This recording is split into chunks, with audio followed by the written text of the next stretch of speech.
All right, Nick, welcome to another episode of the Critical Introvert Show. I'm your host, Senor Filth, and I'm accompanied by Benevolent Asshole and Intuitive Inks, and we're joined by Matt Kinder. Do you want to introduce yourself? Yeah, my name is Matt Kinder. I live in Louisville, Kentucky, and I'm an illustrator and a musician and a caricature artist, which kind of also falls under illustrator, I guess. That's about it. Yeah. One thing I like, the main thing that I made me want to do this show in the way, like I wanted to mainly bring on artists is, for me, I can kind of notice things that maybe the normal person doesn't. Like for you, like how long were you like noticing these things that have been sort of going on? Do you mean in general or when I was in Seattle? I guess maybe just overall in general. I think a lot of stuff started when, honestly, like when Obama was president. I think I saw a lot of more leftist kind of things, even out of friends of mine that were like church members and things, and just seeing a lot of changes like that. But then when I lived in Seattle from 2011 to 2019, and like we were talking earlier, like when I first moved out there, as a caricature artist, I worked at the waterfront and I worked at the Seattle Center, and there was always things like they do have a big problem with homeless people and a lot of drug addiction and things like that, which lots of cities do. Excuse me. But each year it got progressively worse and worse and worse. And all of that was because of the policies, if you want to call them that were put in place by the government there. And I don't know, a lot of it was I think the idea is kind of like, well, the best way to help them is to just let them do whatever it is they want to do, no matter what the fallout is from that. And a lot of times the fallout was people being injured or assaulted or whatever else. And there were multiple times where people would, people would directly tell me that they were visiting Seattle, that they weren't going to be coming back because of the kind of stuff that they were seeing and all that, I don't know if that answered your question, but I got it. Like, was there anything that kind of, this is something that I kind of been thinking about, but like when you saw like generally like crime started to get a little bit more hectic out in Seattle, like was there anything that like made you realize that it had to do with like just policies in general, or like I guess like what drove you to like become kind of like a politics dork? It's actually a really good question. I don't know if I ever really thought about that. Yeah, because that's something I've been kind of thinking, like, when did I start looking into this shit? Well, I think my first encounter with, like, as far as a dork about it, I guess, would be, when I found people like, the very evil, Steven Crowder, people like people like on the dark web, yeah, and people like Matthew Christensen. I don't know if you ever watch him, but I love Matt Christian. He's those were like two of the main ones. Slightly Offensive is another one that I watch. Oh, I love him. Yeah. But the thing is with me, I was always raised. I was raised in a conservative Christian home. But even when I got outside of that, I always just it wasn't following a set of rules or anything. It's like a lot of times for me, I feel like biblical principles are good principles, and I feel like they're moral principles, and so that's why I follow those kind of things. And so I've always leaned conservative. Which is funny because as a musician, and I've always been surrounded. I mean, 99.999% of the people that I've played music with or for or whatever else, they're all, most of them do not believe what I believe politically. but I never cared. Yeah. And I think that's what bugs me about the current way things are going, is that like, I've never cared that somebody is an atheist, or that they're that they believe, they're a liberal, or whatever you want to say. Yeah. I never cared, because I think the whole thing is, yeah, people believe different things, but we're all Americans, and like, why can't we just talk about comic books? Like, why can't we go see a movie, like play in a band together? And it really bums me out that I'm not given that same respect, I guess, just because I have a different belief Yeah. in some. But I think I got off on a tangent there. But basically, yeah, the way I got into the becoming a dork about it was just YouTube. Yeah.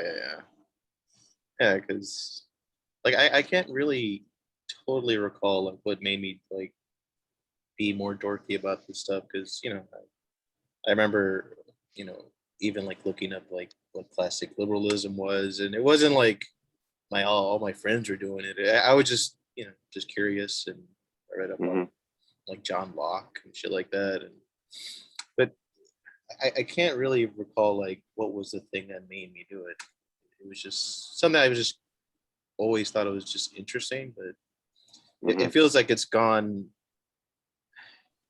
Like I made this kind of analogy a couple episodes, but it feels like dealing with like fake Star Wars fans, and like you're like a true dork about it, but everyone's like more trendy about it. You know what I mean? And Yeah. And I have no idea. Like it feels like within a very short span, like politics is just so mainstream, and I don't really see that being a very good thing, because it seems like it's so intense now. It's odd. Just regular conversations with people, it just feels so, I don't know, like abrasive. But I have no idea like when this started. Well, a lot of times you can't even, it seems like you can't even have conversations Mm-hmm. with people unless you subscribe to the exact same way that they think. Yeah. And with like leftists, because I don't even say liberals anymore, because they're not liberals. Leftists or communists or whatever you want to call them, like they eat each other all the time. It's like, they're not happy people. Yeah. And I think that's what, another thing that bums me out is I cannot stand lying. Like, it's the thing that drives me nuts.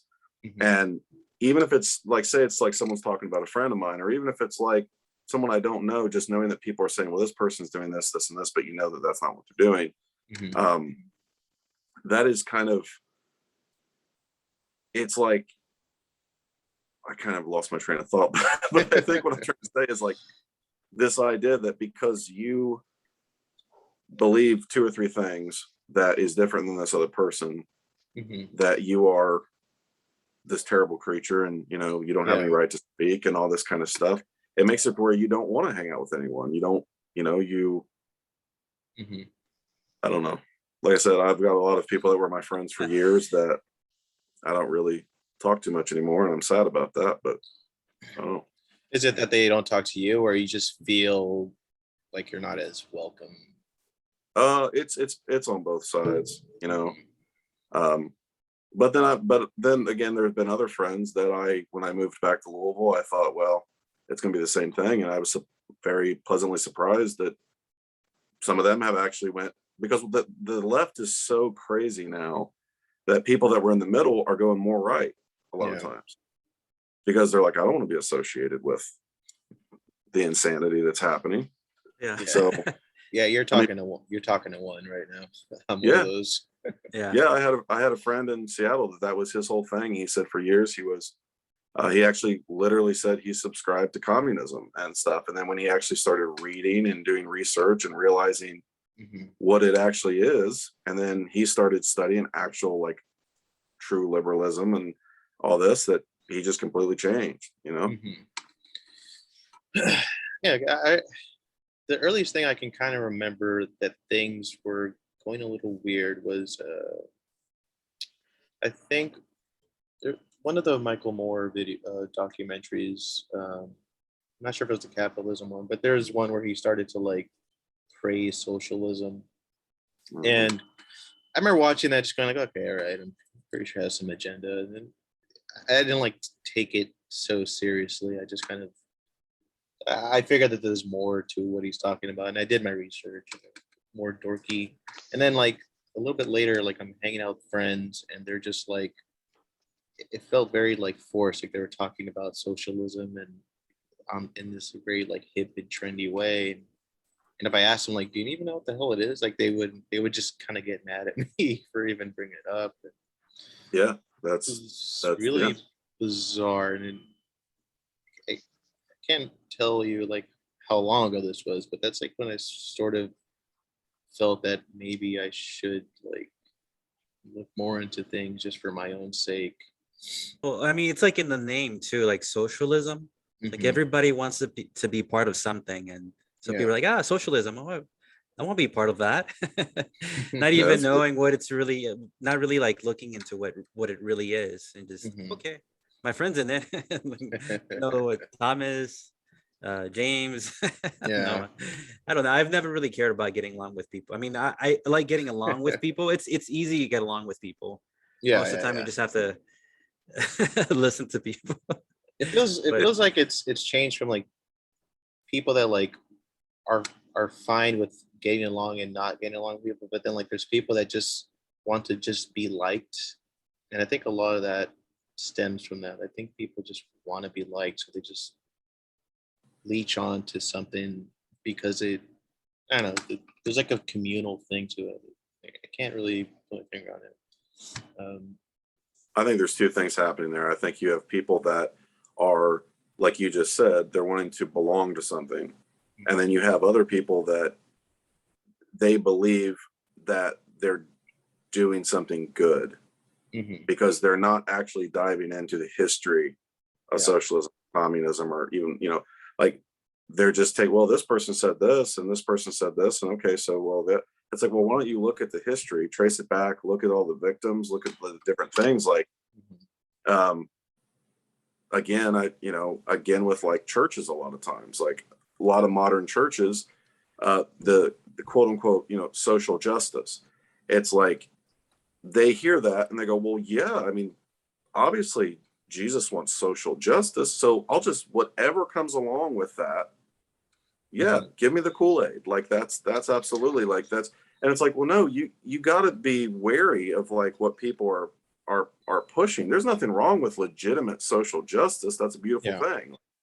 But when you're accepting actual Marxism Mhm. and you're preaching it from the pulpit and you're bringing that into the church and you don't even, and it's like a lot of them, I think they don't even know that that they're supporting that kind of stuff. I don't think that in their minds they don't even put two and two together. I don't think. Hmm. I've heard people talk about that, like how this is sort of like seeping into like Everything. church. Yeah. Like, is there any examples that you can think of as far as like the church you go to kind of getting kind of woke? Because I haven't been to church in fucking years, so. Um, that's kind of on that thing I was saying where, yeah, I mean, one particular church that I was part of for a long time, I just, you know, I moved to Seattle and then I was pretty excited about the prospect of when I come back, going back to this church. Mhm. But over time, especially once 2016 hit and Trump got elected, the stuff that I saw these people posting all the time, Mhm.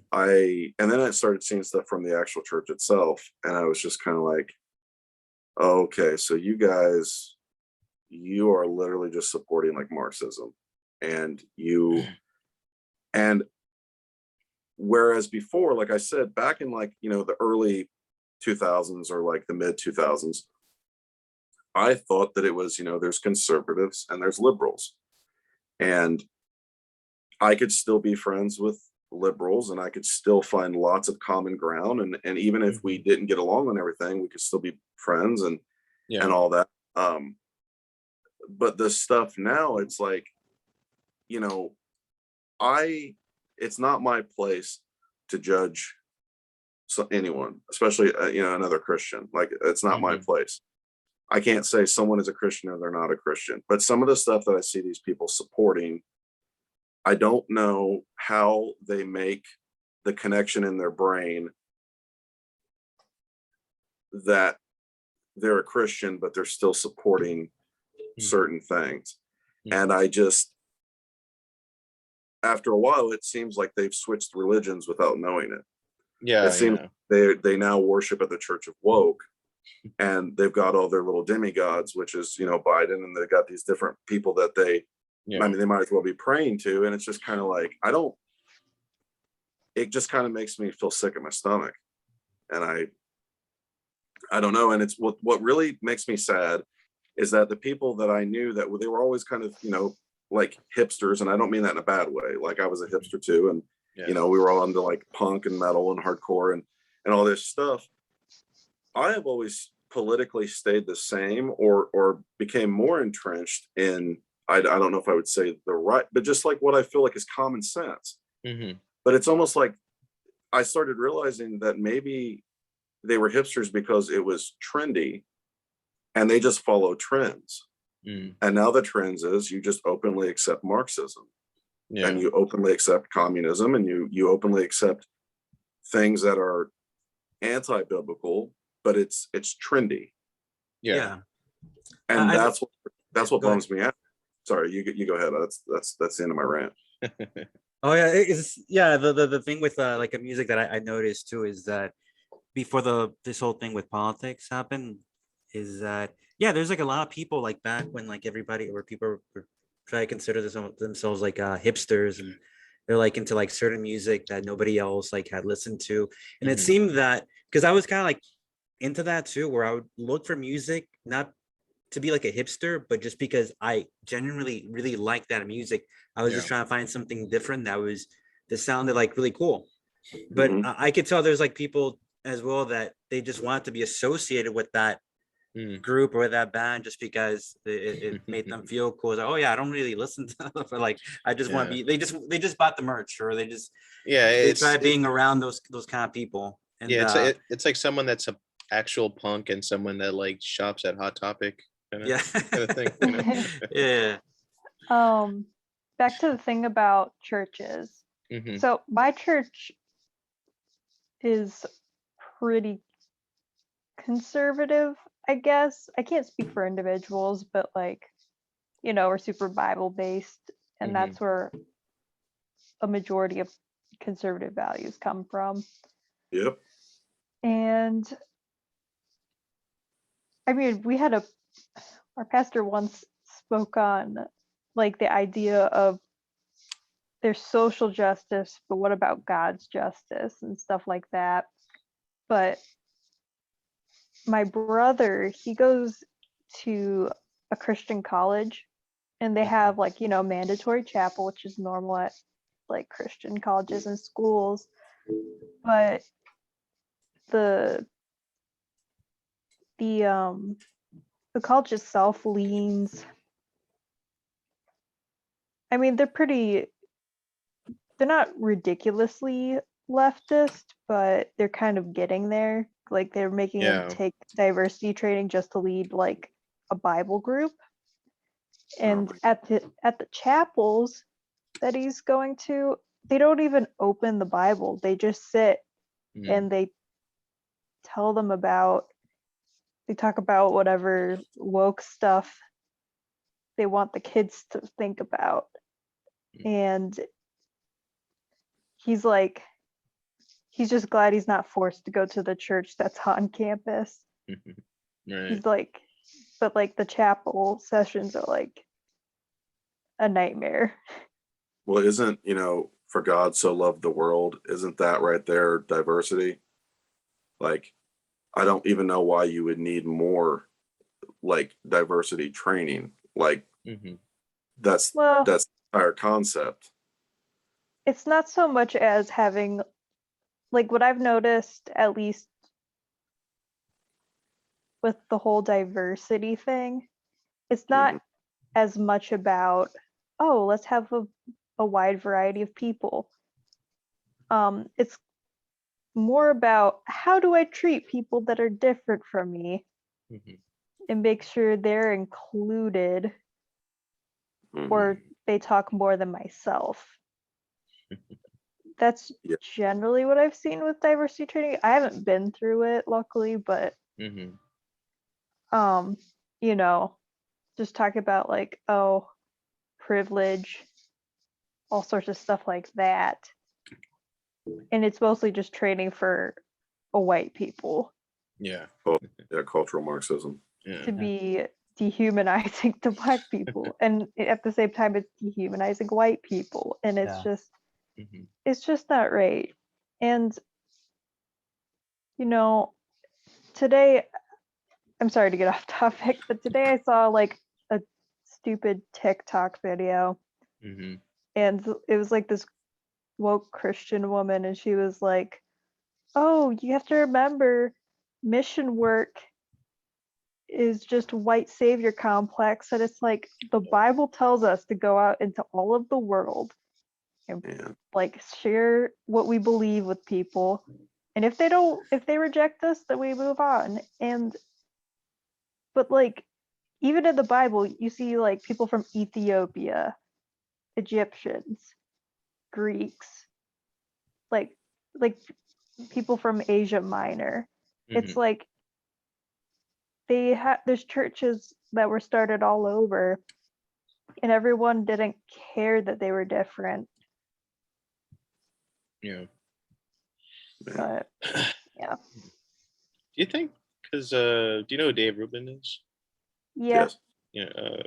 I think it was him that mentioned. I think he's onto something, where he mentions that this might be how do you say it, like shows like the flaw in liberalism, like the open-mindedness. And I think he's kind of onto something with that. Like when I see people like with CRT shit, I think they don't have it in them to even want to push back against it, because they're just so consumed with like being accepting and all this shit that like I think that's like why all this shit's seeping in, because they're like taking the openness, quote unquote, like a little too far, and they're not putting up boundaries. And I mean, I don't know, maybe boundaries are what give people morals, I don't know, but I think that's sort of what's happening. Like people just aren't pushing back, and they're just letting shit get worse and more extreme. And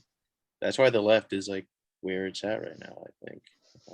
With anything, with sex, or like they're getting just weird with sex. And Well, it's I a don't know. slippery slope. Yeah. Go ahead, Benevolent. oh, I was just gonna say that this kind of thinking is just condescending to everybody, because it assumes that you know what's best for everybody, especially for people of color. Hmm. You're like, okay, you're only so capable of doing this much, so we're gonna give you a head start, or we're gonna give you affirmative action, or like in Yeah. what happened like recently, like in is it I think Oregon, the whole state of Oregon, the governor Kate Brown, she's like, oh, people of color, they need to be able to graduate from high school, and Yeah. they don't have to be able to like know how to read or write. I mean, it's Yeah. okay.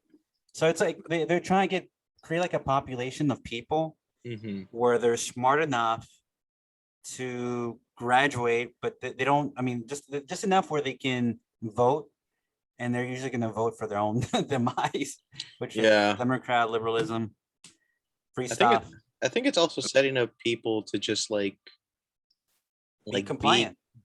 but like be like content with just existing and not really, That's the growing. point. Yeah. Well, yeah, exactly. And then you don't have anything to offer. And what I've noticed is that it's so like it's all about like the you. It's all about like they're trying to like push like just self gratification, Hmm. and it's not about like building anything or doing anything for anybody else. Like when you Hmm. love something, you don't do it for yourself. You do it for somebody else. You're doing it like, and that's where the love comes. And when you're Mm. just like indulging yourself, oh, I'm gonna go color my hair red, and then I'm gonna do this, and I'm gonna get like a boob job. It's all thinking about themselves, and then Hmm. including like people getting abortions. Like, oh, I'm just I'm not gonna worry about having this kid now because I have to worry about my career. So it's all about the self instead of Yeah. like thinking instead of contributing to society, and that's how they got us, man. That's how they got they got everybody to pit because then it's easy to be like, well, I know you have it hard because you don't know anything, you don't know how to read, you don't know how to write. Mhm. You're a black person, you know, black people don't know anything. And you're Mexican, you're short, you don't know, you know how to like Yeah. plow those fields though. Plow those fields and you know how to cut grass. You are pretty good It's at that though. but yeah, Actually, I mean we are, but like damn. But But I think like doing something to benefit yourself, I think is sort of being kind of villainized. Like just like I mentioned, we think we mentioned before in another shows, like how there's like this weird attack on self-improvement. Like Yeah. like if you look at something like I fucking hate the like the body positivity movement. Like I get the general good direction they're going with, but like when it gets into like, you know, you're fat phobic or you're fucking, you know, all that shit, like I can't remember the name of, there's some like plus size model woman that like she was really big, but she lost weight. I think she's Hispanic. She lost a bunch of weight, and because of that, like the fat activists, like they were like, you know, referring to her as a sellout and shit like that. And Was it Adele? I don't think uh Adele's Hispanic. it's not her, but I think the same thing happened to Adele. I think I can't remember oh the yeah, because I think she lost a lot. She lost a lot of weight though too. She looks It- totally Yeah, different. and Mhm. You she know, actually look. I don't know, like she she looks looked kind of better weird before. now. Yeah, it's okay to have like a little fat. yeah, yeah, Just as long as you're healthy, you can be healthy. I mean, everybody, as long as you're healthy, you're not like overeating. But yeah. yeah, she overdid it, I think. Well, I think a lot of it is it's what you were saying about the too open kind of thing of like Hmm. I'm like I'm overweight. I'm trying to lose weight. I'm doing that because I'm 36. I don't want to die of a heart attack. I don't want to Yeah. die of a stroke. That stuff's in my family. And if I do die of a heart attack because of it, that's my own fault. And I should have taken care of it a long time ago. There's nothing wrong with saying that. And also taking self-responsibility for the fact that I should have taken care of it. But it's like, but there's also nothing wrong with saying like, yeah, but people shouldn't be, you know, in your face making fun of you all the time or whatever else. But then Yeah. to just be, oh, well, I'm 650 pounds and, you know, I'm healthy. Yeah. It's like, you are literally lying. You are literally lying that you're healthy. And then you want everyone else to also say that you're healthy. Mhm. And that is where it's just like, it's just, we live in, I mean, I know other people say it, but it truly is clown world. It's like this delusional twilight zone. Mhm. And like, it's like, if you are, you don't even have to be a conservative, you could be a liberal, but it's like, if you just see things as they are and you use common sense, well, then you're a Nazi and you're fat phobic and you're Yeah. racist and you're this and you hate people and it's like, no, I notice things and I see things and I can read and Mhm. I don't know. Yeah. Just half the time I don't know what to say because most of the time I just walk around shaking my head like an old man. Yeah. Yeah. I don't know what I'm seeing half the time, you know. Yeah. It's odd when like trying to live your life like being as objective as you can be is like somehow you're the asshole. It's And most people just want to be left alone. I mean, like yeah. that's the thing with most people that I know that are conservatives or are more right leaning is like they just want to be left alone. Mhm. It's like they just want to have a job. They want to have a family. They want to have, some of them want guns. They just want to like they just want you to leave them alone Mhm. and stop invading everything that they enjoy and trying to like constantly push your religion on them. Like, yeah, Mhm. I'm sure you've heard it before where people have made the comparison between modern leftists and like in the 80s and 90s, like the super evangelical movement. Yeah. Yeah. And it's so ironic and weird that it really is like that, where they want to censor everything. They want to, you know, you can't say this, you can't look like, you know, it's just weird, man. I don't it's literally like a Twilight Zone episode. Yeah. Yeah. Mhm. Yeah. Yeah. That's why we're having this. Yeah, exactly. 'cause But then it's like, but we're all evil people, and Mhm. we've all been what's the word when you're what's the word when like what they say when like someone gets turned into a terrorist? What's the word they use?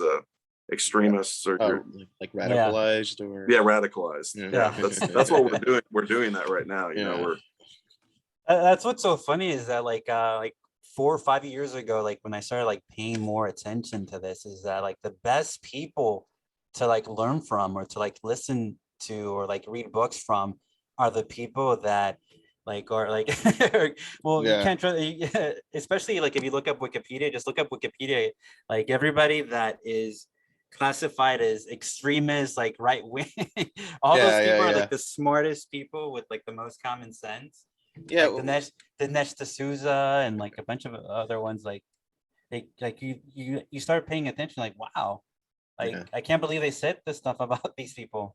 Yeah, But, wasn't there like some like Newsweek or someone that like did like this like a chart where it's like a 6 degrees of separation from like you being in like yes. an extremist, like they got like Steven Crowder and you're like this far from being like an extremist. I forget well, yeah, like where that was recently, from, but well, yeah, like recently, what they came out with, like the Department of Homeland Security, they came out with like a oh little yeah, chart yeah. that's like anything that defies like what we're doing, that what we're doing. Like if you ask any questions, like you're like a extremist, and the list was if you were skeptical over like the election, like this past election, or what were the other ones? Like if you're a If Trump you supporter, yeah, the worst one? Do you remember the last one on the list?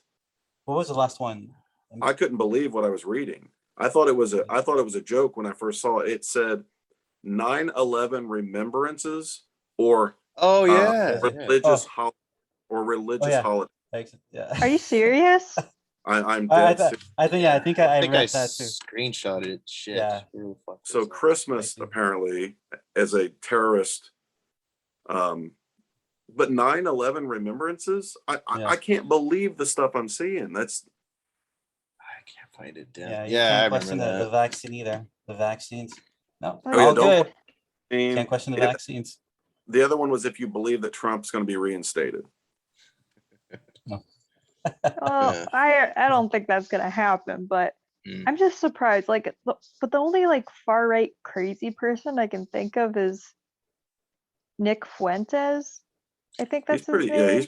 he's pretty out there. How like Um, I remember. and like I would used to say like, oh yeah, Alex Jones is crazy, but then half the stuff he said turned out to be right, Yeah. Yeah, and I'm just like, I don't know what to think anymore. But you don't want to agree with him, but then you're like, well, Yeah. I think some stuff he says is probably. But that's the thing is like And- sometimes it's so crazy that like, what if it? I don't know. Yeah. It's. I Have mean, you I would guys- never. Go ahead. no. Finish your sentence. I was just going to say, I would never think I'd be sitting in my living room looking at it on my TV screen, the Department of Homeland Security saying that having a 9/11 remembrance is a possible sign of terrorist activity. Yeah. I mean, that literally makes me so depressed that I don't know how to express it in words, because we have legitimate, actual communism coming from the White House and the things that's happening, Mm-hmm. and people just accept it, and it's just. Or they don't know. or they like kind of deflect, like, oh well, I mean, Trump supporters storm the Capitol or whatever. Well, I mean, what's crazy though, like about the whole January 6th thing too, is that it amazes me because I see this from a lot of people, like especially like bands and like the guy like the guy, like I love the Slackers, but like the lead singer from like the Slackers, he was like posting all this like, oh no, January 6th is the worst thing in history and comparing it to Hitler and all this stuff. I'm like, dude, where the hell were you when like Black Lives Matter was like burning down the whole country? It's like you care more about these effing politicians than you care like about these poor people, like with small business. Yeah, that's the thing It's about like, that. it That does was not make any sense. so weird to me. Like when January 6th happened, like Like I don't care about politicians being fucking Yeah. rattled. I care more Yeah. about like citizens being attacked by other citizens. Like that's Well, yeah, and that's the thing too. With January 6th, like there is legitimate. You can find actual video proof of the police like Mhm. the one dude that had the horns and he had face paint and all that. Yeah, yeah, Like yeah. talking to the police and them allowing him to come in, and him and his buddy yelling at everyone saying we have to keep this peaceful. Now I understand there were some people that did things they shouldn't have done, but Yeah. the whole thing that bugs me, and very unpopular thing to say, is that we are not peasants and the government people are not kings and queens. We own those buildings Yeah. as the people of the United States. So Mhm. this thing of like, oh, we stormed the Capitol, we did this and this, it's like, no, you work for us. It's not the other way around. Yep. And I think all of that to begin with is ridiculous, but also what you just said with the Black Lives Matter protest, or they're not protests, they're riots. Well, let me back up. Of course, there were some people who were actually protesting, but Yeah. We get you. yeah, Yep, you're the fine. mostly peaceful protests, with the burning buildings and people being shot and stabbed and kidnapped and raped, and I just think it's unbelievable to me that how long did that last? Was like how many months? 7 months, something like that, 6-7 months Yep. of just anarchy and just chaos. And like I said, a lot of the people that I knew as Christians and everything else they were there and they were just supporting it, and they were, oh, it's great, it's wonderful. But then January 6th or anything with conservatives, even so that was 110% completely peaceful, where they didn't even leave trash on the floor when they were done. Oh, that's a bunch of Nazis getting together, man. They're just, that's the true, the terror that we should be feeling. And I don't know. You Yeah, know there's what? go ahead. Oh, sorry. But you know what's scared me, like, about like the election and stuff? When like on inauguration day, like you see, like I saw pictures and it was like, Biden riding in a car and stuff, and there's just like tons and tons of military there, like way too many. Yeah. And the reason that they were there was not because they were scared of the people doing something. It was because they were scared of the military doing something. And they were keeping an eye on them.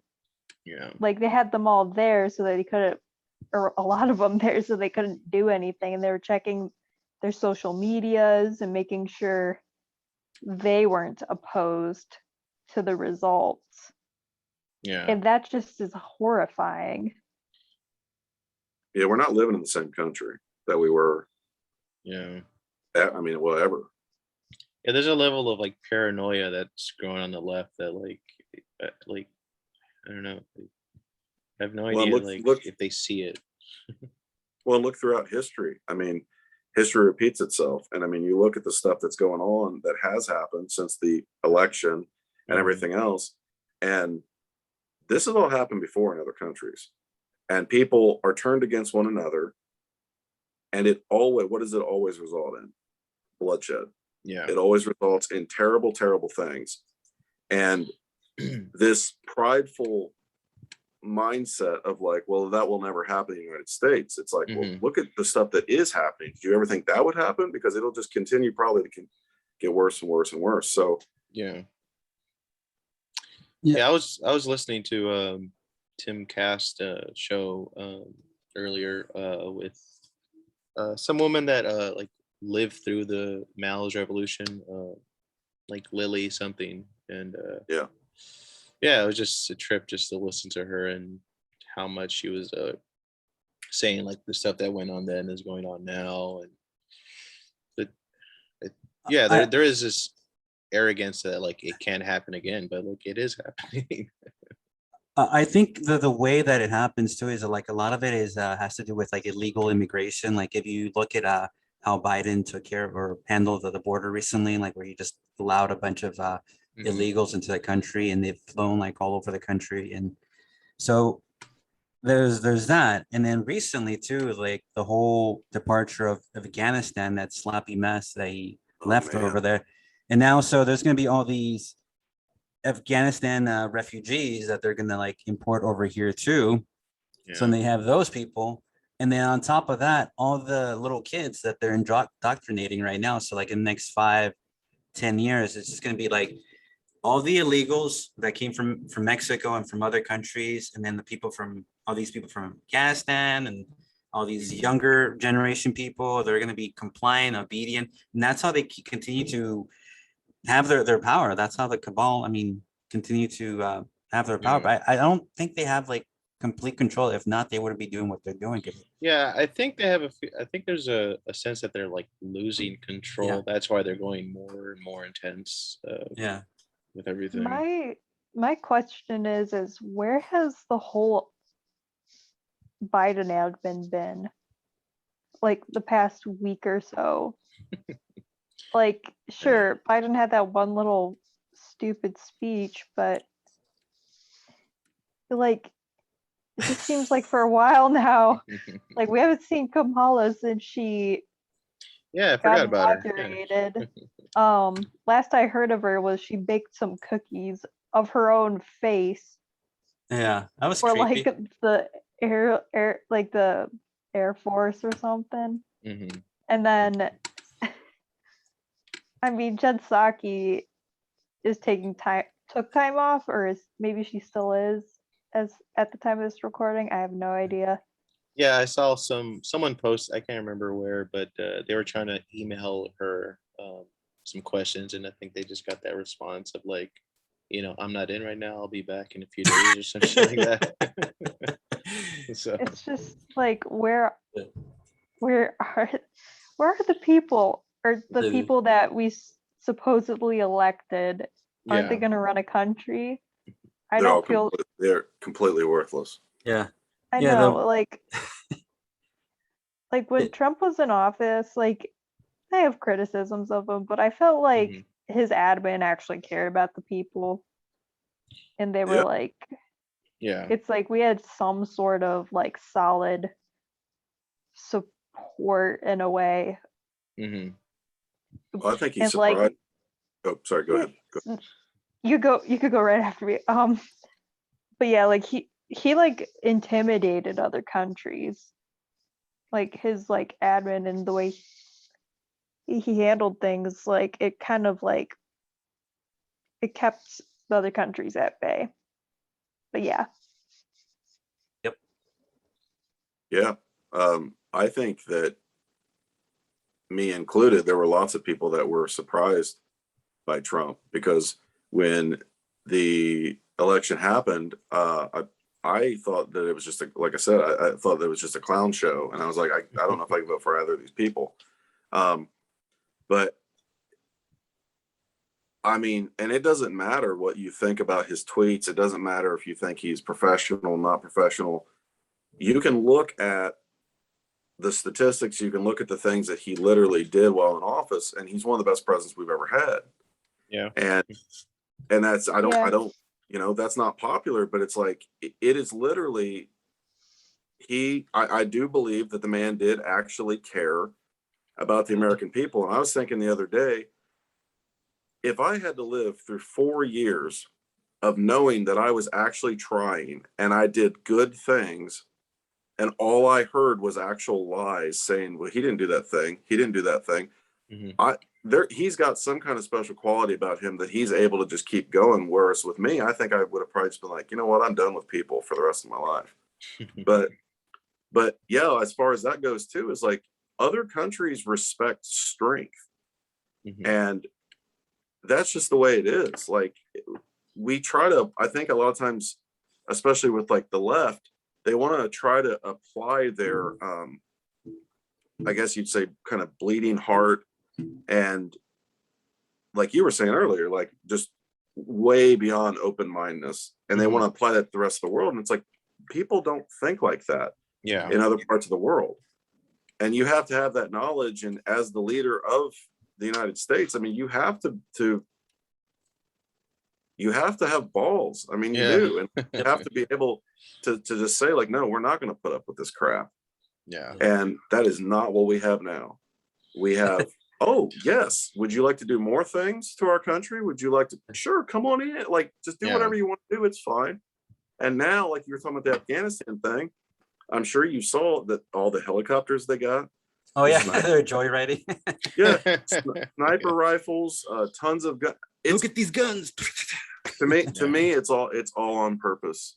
Now I Yep. know I'm a crazy conspiracy theorist, right? But I think it's a mixture of maybe being on purpose, but also just super negligence and Wait, you wait, can't you can't be that stupid though. wait. Let Matt continue what he was. What were you gonna say? I was basically just going to say it's I don't know. It's just, it doesn't, how in the world could it be accidental? Hmm. You know, like the way that, like, so you're allowing in as many people as you possibly can, but at the same time, and like you're calling people who love their country, who are patriotic, you're calling them terrorists. Mhm. But then at the same time, you're allowing people that are actual terrorists to take ground that we fought for 20 years. You're basically arming them with American weapons by allowing them to have it. And then you've probably also been hearing how many of our allies that were like soldiers and stuff that are now being tortured and murdered. Yeah. And it's like that. I mean, while we're talking right now, I Mhm. guarantee there are people being raped, killed, and everything else. And we're just, where, like she said, where are they? Where's Biden? What are they doing? Yeah, there's no accountability at all. Just So hanging where- out, you know? Where's the left in general? Like, shouldn't they be protesting? and Where's all those fucking- punk Hats? punk bands like, oh yeah, Yeah. fuck the government. That's when you realize, that it has nothing to do, they do not have conviction. Like that's what I realized a long time ago, is that at least, well, maybe I shouldn't judge their hearts, but I'm saying it seems like they do not have legitimate convictions. It's just, my side believes this thing at the moment, which it could change tomorrow. Mhm. But right now I'm really angsty and angry about it. So I'm going to write some songs about it, or I'm going to, go do this protest. But then when it's like, okay, but wait a second. So you're a feminist. Yeah. But you support Islam and you support legitimate terrorists that are raping and murdering, and you're also for people in these other countries, but then you don't care because it's it's like I said with the Twilight Zone thing, it's like you're trying to wrap your mind around something that I don't really know if you can comprehend. Like, I don't know if you're meant to be able to comprehend it. I think it's insanity. Mhm. I'm rambling. I sound insane myself. But I It's just like didn't really, selective angst or Mhm. hostility Yeah. towards like certain things. Like they're very picky. Okay, I'm gonna protest this and this, but not this because I don't want to be called a Trump supporters. Like they're not consistent. They're not Mhm. in their convictions. Like what Matt is saying. It's like there's not consistent. If there was like a consistency, I'd be like, yeah, like that makes sense. Yeah. But like I've noticed that a lot of these people that were saying certain things like a long time ago, they haven't fallen through. They're like, okay, it has to be certain movements. They're Mhm. very selective as far as what it is that they get angry over. And so I think it's funny. Yeah. I have a decent amount of respect for TERFs, though. Have you ever heard of TERFs? Yeah, they're like They're- lesbians that hate they're- trans or something. No, they're trans exclusionary Oh, radical feminists or something like that. And like Yeah. that at least hold to the whole feminist idea and stuff. And I mean, the TERFs arguments are legitimate. are they the ones that argue that like, are they trans or are they women? I forget. They're women.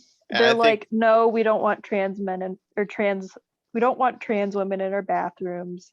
Yeah, I We think don't want they. trans women in our sports. Yeah, I So think they believe in biology then, is what you're saying. Oh, okay. Yeah. Yeah, I think they sort of see like the whole trans thing as like men kind of like Trojan horsing or like infiltrating like women's spaces. I think that's kind of like where they're at, which is I Yeah. mean, it is that is a respectable kind of consistent, I guess, argument. Well, that's what I said. That's what I said earlier. Even if I fully disagreed with somebody's argument, if they were consistent and constantly said that, I would just say, "Oh, okay, I disagree." Mhm. But I have no respect for someone who gets all riled up because a celebrity said something Mhm. one week and they're posting all this stuff on their Facebook or whatever, and then the next week that celebrity says something that they don't like, so then they start bashing that celebrity, but then someone Yeah. else says that's okay, so then they're okay with it then, and they just switch back and forth. And it's like, do you even actually know what you think Mm. about any of this? Or is it just, again, it's trendy. Yeah. It's trendy to be a victim. It's trendy to complain. And there are legitimate times to complain. I mean, yeah, like you should complain that what just happened in Afghanistan. That's a pretty terrible thing. Yeah. But like you said, it's like, where are those people? Like, why are they not complaining about this stuff? Yeah, like I mean, I still follow a bunch of them, and I haven't seen them post anything about, pray for Afghanistan or anything like But that. they were probably talking about Trump's small hands, though. Yeah. The pussy grabbing and shit, but Well, just look at his hands, man. I mean, he's got small hands. He's clearly, there's something wrong with the guy. So, Look, he but put then his when pants on backwards. yeah, I just don't understand it. And it's like, I think you were saying before we actually started recording, is like it's like, or maybe it was a while ago, I don't remember, but like you were saying, it's like teenage angst, or it's like hmm bringing out this. I mean, they are truly acting like children hmm about things that, and you're just kind of like, well, I don't Yeah. know. It's like, I don't know. Yeah, it's bizarre because like the things I enjoy, like I'm geeky about, but I don't take myself that seriously. Like I like, a good dick and fart joke. Like I'm immature in that aspect, but when it comes to like this kind of stuff, I do approach it pretty like fair and as realistic, because I think that's just generally the more adult thing to do. But to have like an ego about it and like, have like a hashtag trendy attitude about it, it sort of defeats the purpose of, I think trends are a part of it, mhm, but my point of view, I think these are people without any sort of moral foundation or Mhm. really anything they believe. All they believe is maybe they believe that they're their own god in a way without even like maybe mhm, that's what there is in there subconsciously, because every day on TV or every commercial mhm, you see like, oh, it's all about you, treat yourself, yeah, like, and it's like, you're self-centered Yeah. and you want to have this feeling of self-righteousness, like there's something rewarding about being having like a righteous anger about something. Yeah. yeah, I've come to that same conclusion, just Like, indulging just like nihilism, just like whatever. Who cares? and There's no then God. Just like but whatever. it's like they don't, but like since they don't have any sort of like moral foundation or any like god that they worship unless it's themselves, or some sort of religion or concept they follow, like it leaves this empty spot. mhm, And I think the virtue signaling temporarily fills that for them, maybe. yeah, Mhm. yeah, And like they Yep. kind of believe it, like they're like, oh yeah, that's a fair point, and then they're like, they push it hard, mhm, and then they put other people down who don't believe the same thing. Mm. I think Yeah. that's how it is. yeah. I do think a lot of it is like a general lack of purpose or direction. Well, and we were also talking about how a lot of them, they don't that it seems like they don't like have actual convictions or moral. Like one thing that happened when I was living back here in Louisville during the riots and stuff like that is it was 4th of July, I believe last year, and I posted on Instagram. It was a drawing I did of Captain America. He was holding an American flag, and it said, "Communism is garbage, cut it out." And then just down in the comment, like in the title, the short version was I basically said, embrace people that are different than you, have fun, and I can't remember the exact wording, but it was basically like burn Marxism in a fire of fervent history reading and common sense. And I got so much. For 10 hours on 4th of July, I was arguing with people online, and there were a couple people here in Louisville that their Facebook pages were covered with Black Lives Matter things, right? Yeah. And when I got into it with them, I basically was telling them, I said, the thing that's going on with these riots, there are Black people dying from this, lots of them. And they actually responded with crybaby emojis to my comments. And I'm looking at this and I'm like, wait, so you have Black Lives Matter plastered all over your Facebook page. Yeah. But I'm actually concerned that innocent Black people are being hurt during all this, and I'm a crybaby because of that. Yeah. And I realize that the cognitive dissonance there is so deep. That's why so many people compare it to a cult. Mm-hmm. Their minds are just completely. It makes you, man. Then you stand back and you're like, okay, so did they just put the Black Lives Matter stuff on their page to look like they're quote unquote allies and they don't actually think that? Or is it that they are so deeply indoctrinated in their religion that they don't question anything and they just kind of, I don't know. It's complete insanity. Maybe they're too scared to think. Yes, I'm kind of thinking They too. just don't want to.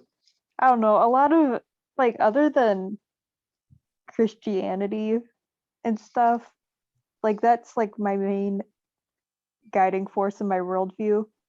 But one of the things that's had a lot of influence on me, or like helped me form a little bit more my perspective of the world, is like a show called Attack on Titan. So good. And there's like, you like, I don't want to spoil it for anyone because like you must watch it. But there's like someone who's like, the military is trying to kill this kid because they think he's a monster, and they're trying to persuade this captain that no, he's a human, he's not a monster. And like captain, like, even though like they present a really great argument to him, the captain was like, just started like, he said some nonsense, and then he was like, we're like, they were aiming the cannons to fire at the kid, and then the person who was doing the persuading was like, oh my goodness, he's too scared to think. Yeah. We're screwed. Yeah. Yeah, when I've like tried to talk to about this kind of stuff with other people, like I do get a feel like they feel intimidated somehow to like venture out of their own little bubble because they just don't want to be the bad guy or something. Well, it's kind of like the Matrix thing, right? It's like the red pill or the blue pill. It's like kind of, yeah. You don't really want to know, like, you don't want to know if Alex Jones is right because that's very scary. You don't want to know if there's actual quote unquote cabals. Like, you don't want to believe that. It's like, so what? It's a lot easier when you have media like CNN, of course, just giving you this constant, basically just this constant stream of just everything is that you're so right, like, kind of stuff. Yeah, and like a twisted version, and you don't actually want to like go deeper than that and find out what the truth actually is with stuff. Yeah. And so it's a lot easier to just join groupthink. you know? And then that's Yeah. the funny thing is like people like us, we get accused of the same thing. And it's like, okay, so yes, technically there are groups of us, but we are not just like, we are actually, we know history, we're reading statistics, we're looking at like charts and graphs and watching different people, different YouTubers or different, you know, news sources or whatever, and trying to come up with our own conclusions, which is what you should be doing. Yeah. With anything. And like she was saying, like with a lot of conservatives, they're it's also because they are Christians, and so they base their worldview on biblical principles and Judeo-Christian values. I mean, that's what Western society is built on. That's what our laws are built on. Even if you're a complete atheist, or even if you believe in God and you hate God, it's like you still have to acknowledge that, like, do you think people should be able to murder people? Do you think people should be able to, you know, it's like, I don't know. It's I think that's a really good point, that they're afraid to think. I think that sounds very astute. I guess I like to go away from just the left. Like, do you guys think like what fault like the right has as to like what's going on? Oh yeah. Like what specifically? I think a lot of America's like the center and center right Mm-hmm. and stuff, and they just don't want to get involved. Hmm. They don't want to hear it anymore. They don't want to talk about it. Yeah. They just want to live their lives, and like I feel the same way a lot of times. Like I'm like, I just want to work and like get married one day and adopt dogs and just live in a happy little bubble. But I mean, we just, You think like maybe the right should have been a we little bit need more to, vocal about this kind of stuff, or yeah, I think people need to, it's hard because it's like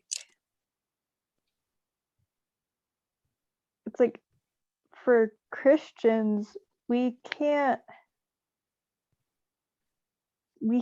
just yell at the world and say what you're doing. Mhm.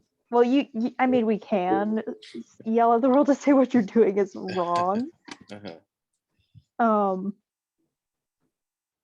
And like to an extent we're supposed to, but we can only really criticize people who claim to be Christian or are Christian and believe like, or they're woke or something, Mhm. or they're like doing something horrible. We're supposed to call that out.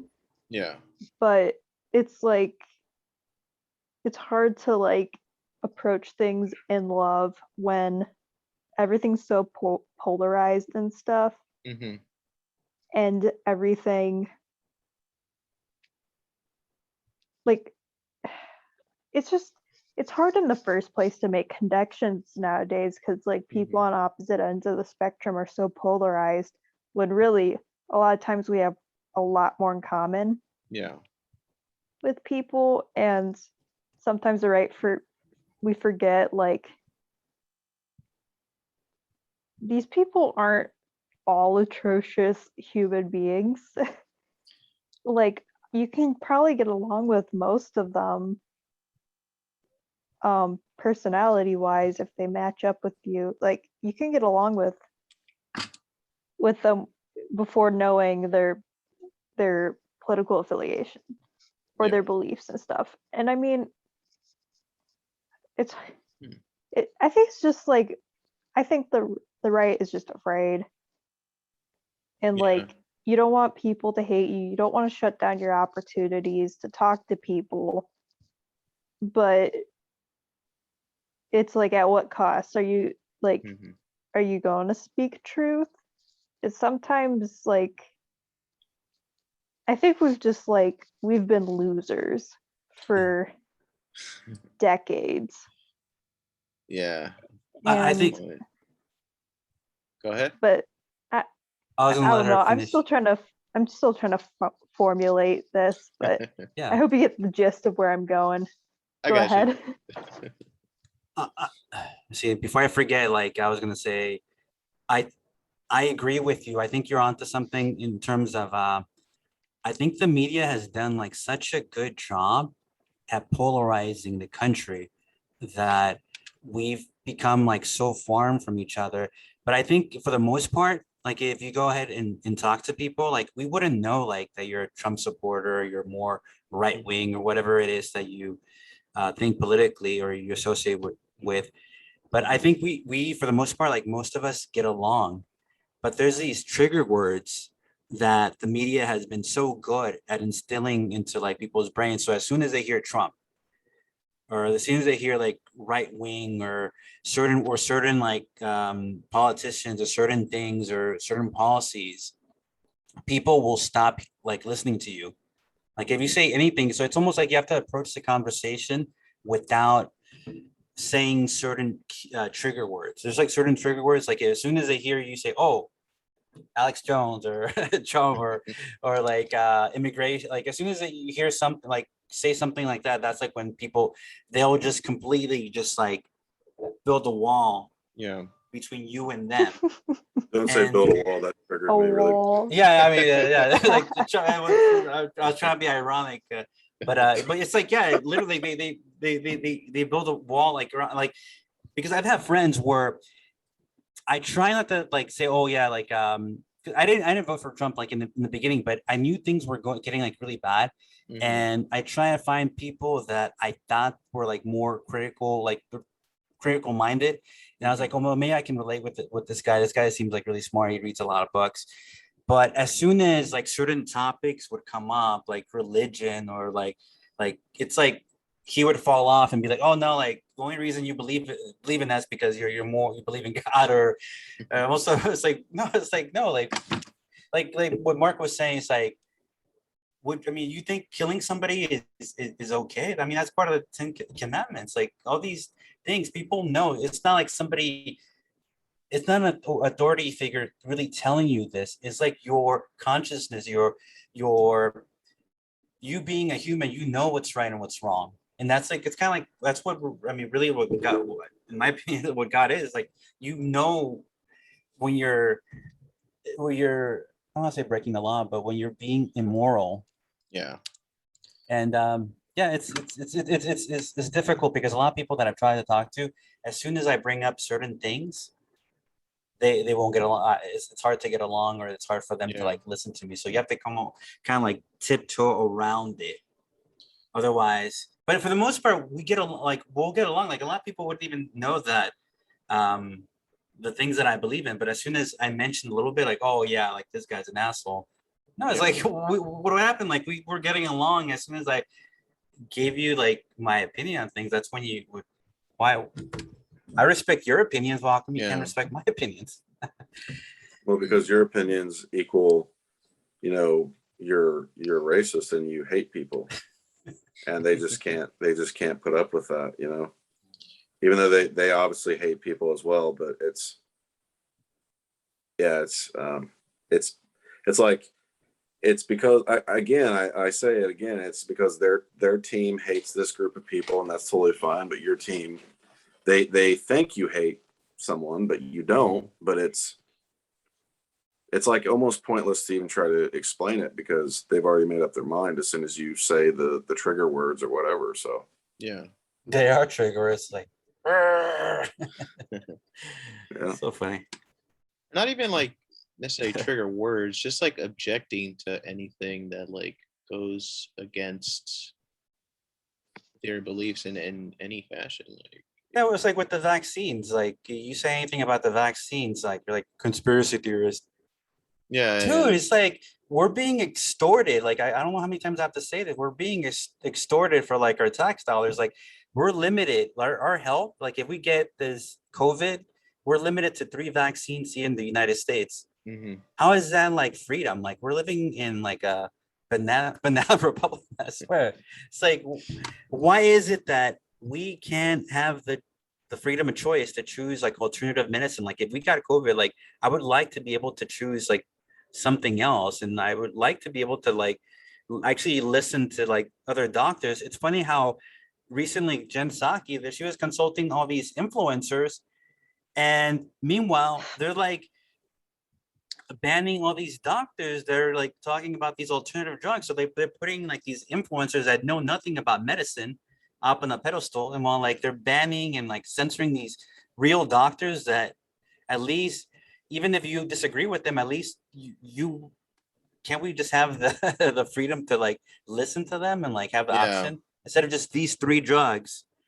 And then the government's got in cahoots with like big pharma, like, okay, yeah, like everybody get these three drugs, like they're forcing those things down our throats. Well, So there's a we reason should, for all that, yeah.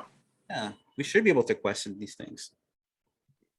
And that's the other thing too. It's like that. How is it that we're constrained to those three vaccines when everybody has a different medical background? And Yeah. and you don't have to talk about but you shouldn't have to say, oh, okay, I have these things and that's why I can't.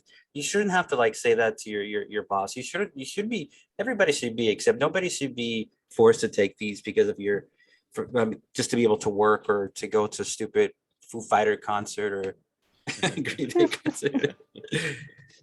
I'm just mad at like at the music industry, like seeing the guy from what's his name, the Jane's Addiction dude. Like, Oh, I was yeah. never like a big Jane's Addiction fan, but like I mean I love like a lot of the early stuff, like Jane's Addiction stuff. Mhm. That was cool, but like seeing him with what's her name, Beetlejuice face, pissed me off Lori so much. Lightfoot, Lori yeah. Lightfoot, and knowing that they Oh. organized Lollapalooza together, and a few weeks later, how the police officer that just came back from maternity leave, she was shot.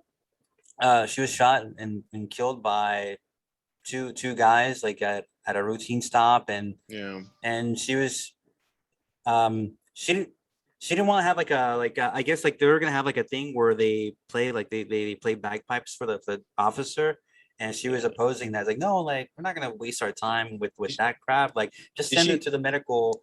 Did she say that it was about COVID or anything like that, or she didn't give a reason? About Lollapalooza About canceling the salute to the fallen officer.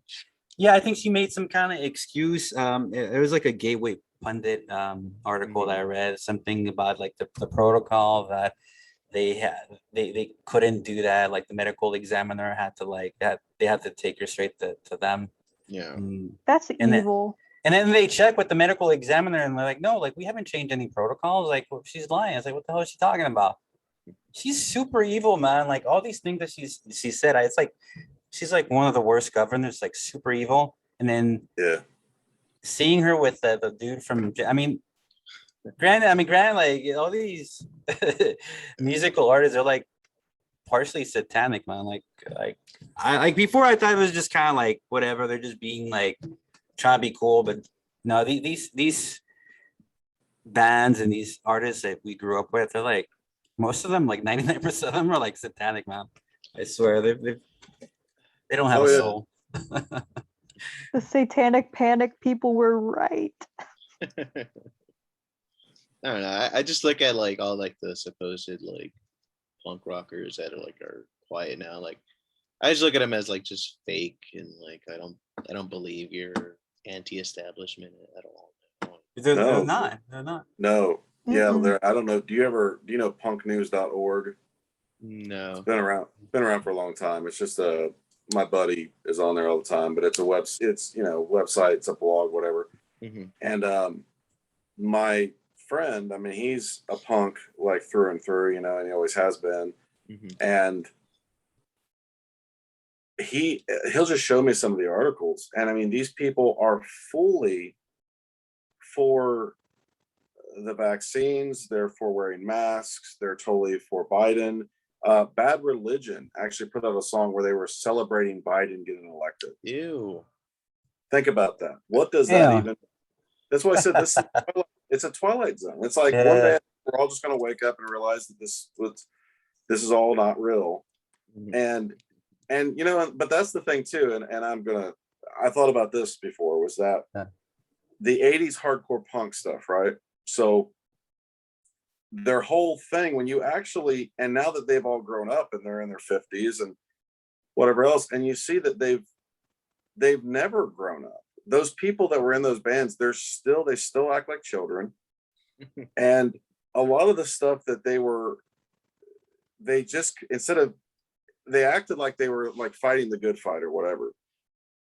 But then when you actually get into a lot of their lyrics and you start seeing the things that they said and then what they say now, you realize a lot of it was just they were just bratty children. Yeah. That just hated everything and didn't want someone telling them what to do and all these different things. And then as they get older, they don't grow up, they don't grow out of it. Mm. And it's like this stunted growth thing, but then suddenly you're embracing Biden and like you want everyone to be wearing a mask and you're not going to play a show if every person there has not been tested for COVID and wearing masks and all these different things and flipping out because some band plays a show where it's just I don't understand. Yeah. I think I've probably said that 100 times during this. I know, like I've like over like the last few years, I've thought the same thing. Is like, am I in purgatory? Is like, I need to like repent. I need to like confess. Like, I don't know. Like I feel like I need to do something. Like, because like I sort of was like misguided for a little bit, but I don't think I was like that bad though. But I know like I was kind of like just a little crazy, I guess. But I don't know, like I felt like I outgrew like a lot of these bands and people that I used to have so much respect for. It's like now it's like I don't understand like their way of thinking. It's like you're thinking to stop. Like they're just like whatever, like it's like I thought you were supposed to keep be able to, like, I know like physically I mean I'm like 5'5". No, I'm not gonna grow anymore, but like I mentally, I know like I can keep, like if I want to, I can keep learning things. I can keep I can keep reading books and continue accumulating experiences and learning from the world. But I feel like a lot of these people, like they just stop. They just like they're frozen in time. Yeah, it does feel like they're like afraid to change in any way. Or maybe grow. I don't know. It worries me because especially like as far as like when dealing with the art world and just like you want creatives to constantly be changing and if there was ever like a time to rebel, it would be now. Instead of like back in the 90s, like it was like everything was pretty good, like back in the 90s and even 80s, like everything was like everything was pretty cool. Like we had Blockbuster and I don't know. 90s was like a post-racial America. Like you had all these good TV shows with like no one cared what color you were, and it was good. And then as soon as Obama got elected, the racial divide almost came back, ironically. Yeah. Well, that's I mean the thing with like comic books. I mean, we could talk about that for about 12 hours. Oh, but yeah, I know about. I'm big into comics. Yeah, I mean, if you think about, like you said, 90s. Okay, perfect example. X-Men. In X-Men in the 90s, especially, like you couldn't ask for a more diverse, if you want to use that word, group of characters. You know, or you look at something like G.I. Joe, like in the 80s. Like you've got, you know, there's men, there's women, there's every ethnicity that's being represented and all these different things. Yeah, literally. And it's like, and that was years ago, and it's like growing up watching that stuff, it's like it was just like, oh, I like this character and I like this character. It wasn't like, I don't like him because he's black, I don't like this person because she's a woman, I heard someone use the argument one time, like the Alien franchise, you know, like you think Ripley's awesome. Why? Because she's awesome. It doesn't matter if she's a woman. It doesn't matter. And it's not written. And I mean, I think I watched it a week ago. And if I'm really looking at it, I was, because I actually kind of looked at it through that lens. Like, is there really any kind of like feminism or any kind of, and there's not really. It's just, I was watching it just the other day, and it's just a good story. It's a good story. The main character happens to be a female. Who gives a crap? It's awesome.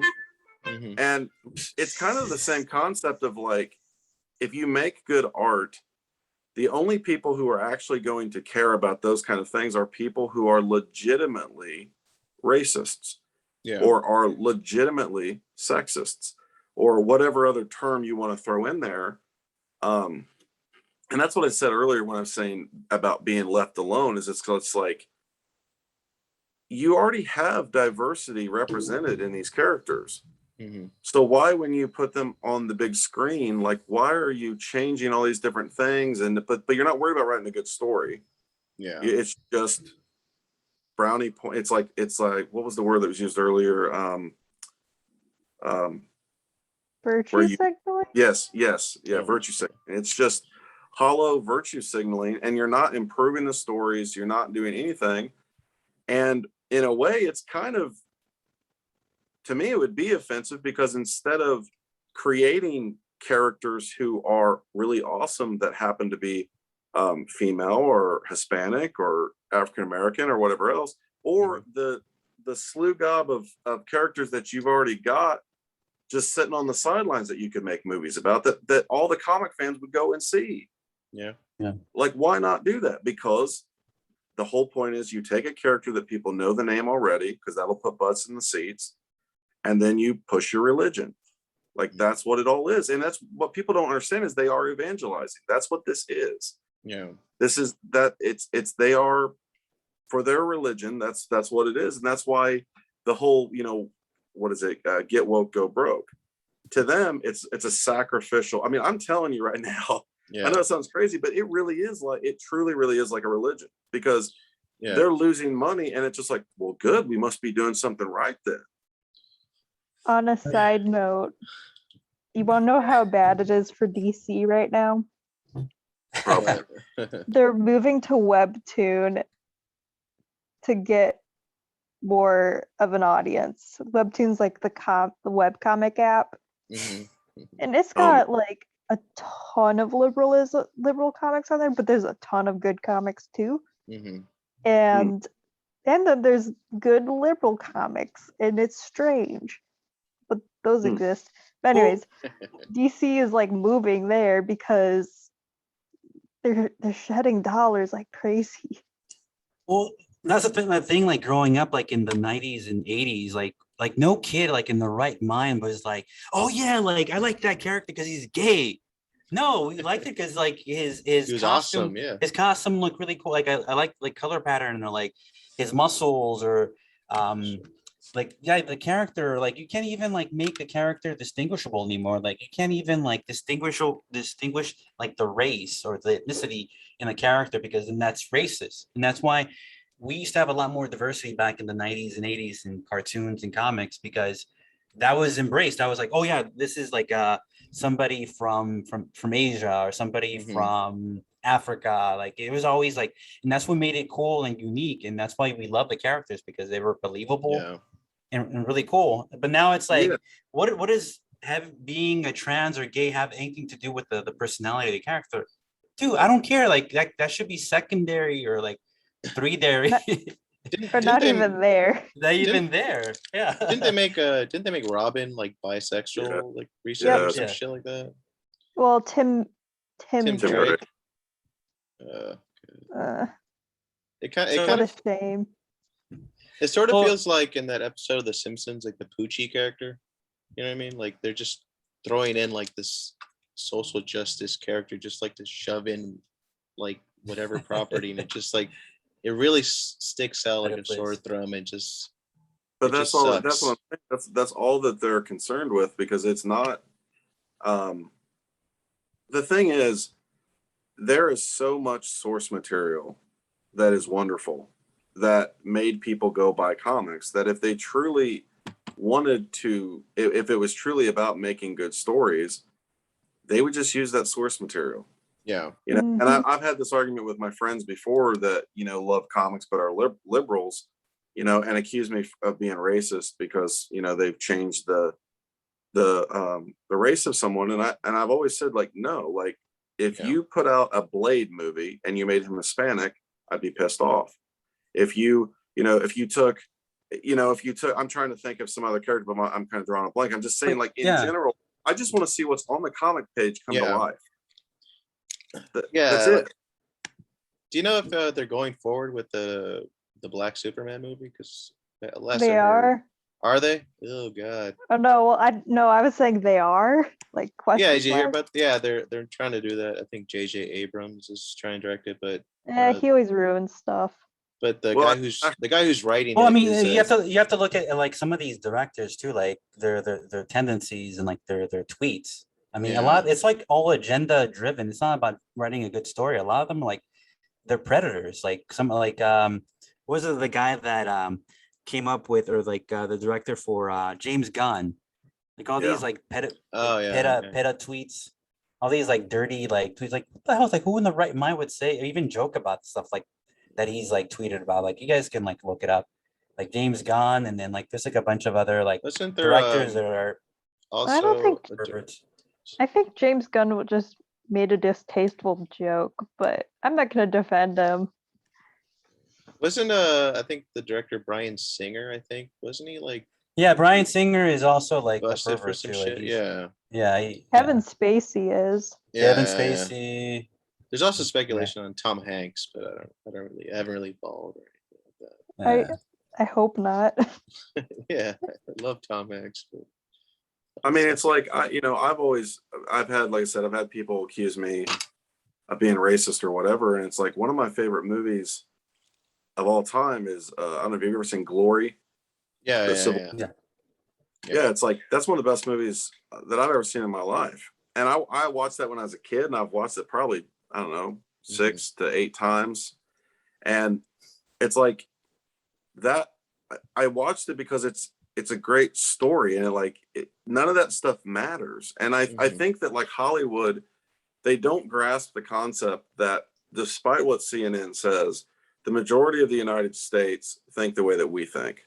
They don't give a crap. They don't care what color you are or what your identity is or whatever. It's like if you're a cool character and it's a good story, then make it happen. It's like you're talking about like the Black Superman. I know that someone was saying that there's some alternate version where there is a Black Superman or something. But my thing is, why don't they remake like Steel? Remember the movie with was it Shaq that was playing him?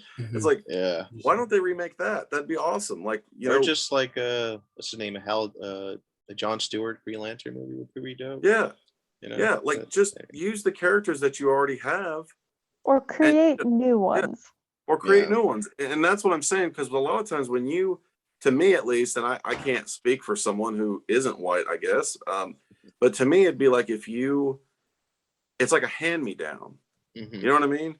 Yeah. It's just like, oh well, let's take Iron Man, and it'll just be a black girl now, and it's just like, okay, Well, yeah, I mean, even like I grew up like in like South LA, like even like kids like in South LA, like there's like a swap meet, and I remember like the poor kids, like sometimes I was poor, sometimes I got like the real toys, but sometimes like if we didn't have like that much money, like certain like Christmases, like we'd get like stuff from like the swap meet. So yeah, it'd be like a hand me down. So instead of getting the real brand, like the real Power Rangers or the real thing, you'd have like, it would be like a hand me down. It'd be like the character would look Asian, or they would look Yeah, like a you're bootleg. like, what? And then like you would get it, like you play with it, and like it would break right away. And yeah, it's like that's part of it. And there's nothing racist with that. It's just like you want the authentic the real character. yeah. Whether it doesn't matter. It could be black, white, Hispanic. Like nobody would mess with Martin Luther King. Like if you made a movie about Martin Luther King and like you had Conan O'Brien playing Martin Luther King, like there you go, man. Like it's ridiculous. Yeah. I was watching Aliens just like I think Monday, and just had this thought in my head, like if they were to remake this and make it woke, like Ripley would probably be played by Vasquez, and Vasquez would probably just be replaced by like an even bigger dyke or just like a trans. And yeah, it really does just suck the joy out of everything. Yeah, it's just ridiculous, because a lot of times I wonder like who is their audience that they're shooting for. Yeah. Because I feel like a lot of times the people that actually would be the fans of it, they don't care about your agenda. Your fan base, or the people they're aiming for aren't even a part of the fan base sometimes. Yeah, but isn't that sort of the joy of being part of a fan base? Is like it doesn't matter who you are, like you just all unite loving this property of this thing. Like that's the purpose of like, like I'm a big like record collector, and I don't give a fuck what people believe in. It's just, we just love the art of record collecting and music, and just to try to inject identity politics into it, that's just gonna take the fun out of it. Yeah, that's kind of what all of it, is going toward. There was one, a big bummer for me was, I mentioned G.I. Joe earlier. Larry, I don't know if it's Hama or Hama, I don't know how you pronounce his last name, but basically the series is still going. G.I. Joe is still going, but he just keeps adding more and more and more and more female characters, which is just okay, whatever. But I recently went to his Facebook page, and it was a huge bummer. He is very left and very much saying things with COVID, well, you get COVID and die, it just means you're an idiot. And, basically saying, oh, you deserved it. And talking about the Capitol, right? And this is a guy that I believe was a Vietnam veteran, was in the military, created all these characters for a, G.I. Joe is basically a special forces group. He's Asian himself, and it's a very diverse, it's one of the ones where it's I don't know if it could get more diverse than G.I. Joe. Yeah. But then you go and you look at it, and I wonder, has he always been like that? Did this just start in 2016 when Trump got elected? Or is he just doing stuff to basically keep his job? My mom said that to me the other day. We were talking about this stuff, and she says, I wonder how many of these people are just jumping on this bandwagon because they know they're being watched by other people in the industry. And they're trying to stay relevant, basically. Yeah. But either way, I don't know. I think it's we were talking about earlier about, the people on the right not speaking up or whatever. It's very hard to do, but yeah, at some point I think that's the thing, is I think that the people on the left that are posting these things and saying these things, I would rather believe that they're just trying to keep their jobs. Even though that's kind of cowardice, I would want to believe that over the fact that they've all just lost their mind, or that they've always thought like this. Yeah. You know what I mean? Yeah, I got you. Well, I think there's a lot of truth to that, because how does a person like Harvey Weinstein, that one guy, and then Cuomo do the things that they did over the years, and nobody really said too much, and then now all of a sudden it's it's very calculated. It's not on, they don't get called out until for whatever reason plan that they have, they need to get rid of that person. They got rid of Cuomo, but I mean now everybody kind of forgot about the stuff he did with the nursing homes. Yeah, shouldn't the protest people be out protesting Cuomo and shit? Yeah, the Me Too people. I don't know. Or tweeting about that, but no, nothing. Well, he's on their team, so yeah. That's why I with New York, I worry that isn't AOC in New York? Yeah, I think she's from there. Yeah, because I could see her just taking his place in as being a I mean, mayor. what has she done? Every time I see her, she's always taking photos and dancing. That's all I see her is what the hell did they hire her for, just to dance and take these dumb pictures? She's a spokesperson for whatever they're trying to push. She's a product. I see her like a product. Yeah. Oh yeah. I've never seen her actually debate or anything like that.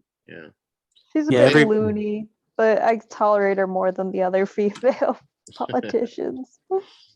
I don't know, man. She I wonder how much of the shit she says does she believe, or is she just a fraud? I don't know. It's bad either way. She is a politician, so yeah, you never know.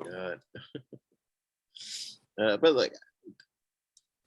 with this whole get woke, go broke stuff, I do see a possibility of creators more going into making their own shit, and there'll be this cool little renaissance of going back to just making things just fun again.